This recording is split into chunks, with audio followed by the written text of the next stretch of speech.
Chapter 1. Everything north is dead. We stopped measuring time when the sun stopped rising, or maybe it still rose, just further away. Half-hearted.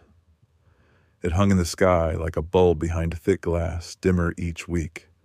They called it the dimming, like a power outage, but planetary. I don't remember the last summer, just that it rained and rained.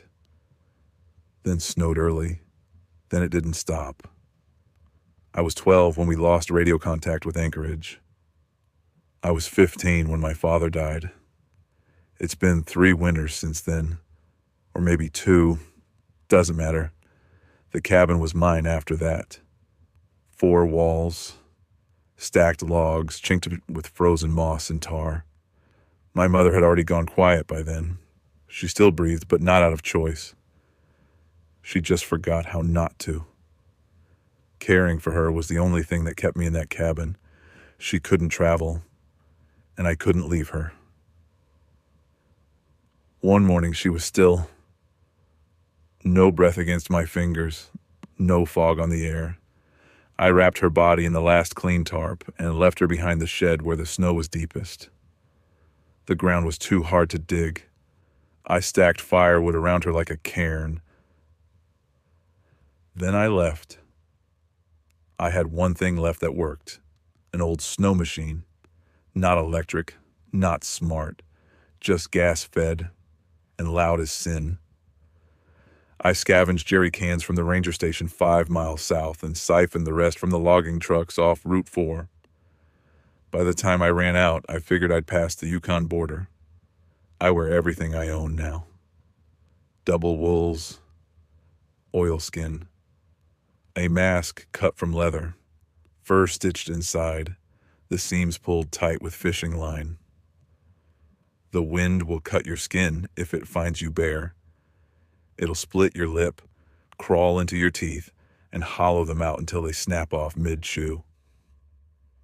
I eat jerky, dried fish, packets of powdered egg that I crunch like chalk. Sometimes snow, when I can boil it, or as is if my stomach is empty and I'm starving. There's no trail anymore, only drift and ice, but I follow power lines south even if they've long since died.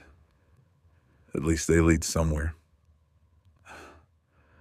On the 3rd night, I saw a light. Not the sun, not stars, fire. I crouched for hours behind a rusted plow, half submerged in the snow. I watched the glow blink through the trees. I didn't dare go closer. Not yet. People are colder than the air now. You don't walk into someone's warmth without paying for it. Usually with blood. But it was the first proof I had. Someone else survived. I waited until the fire went out. Then I moved in silence, my boots wrapped in rabbit fur to mute the crunch. The fire pit was still warm. Whoever they were, they traveled light and fast. I touched the ash with my gloves. It wasn't just firewood. There were bones in it.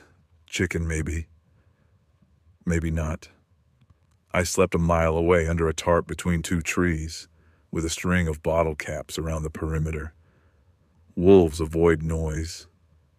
People don't. When I closed my eyes, I told myself the warmth was real, that the next fire I saw, I'd get closer, 'cause everything north is dead.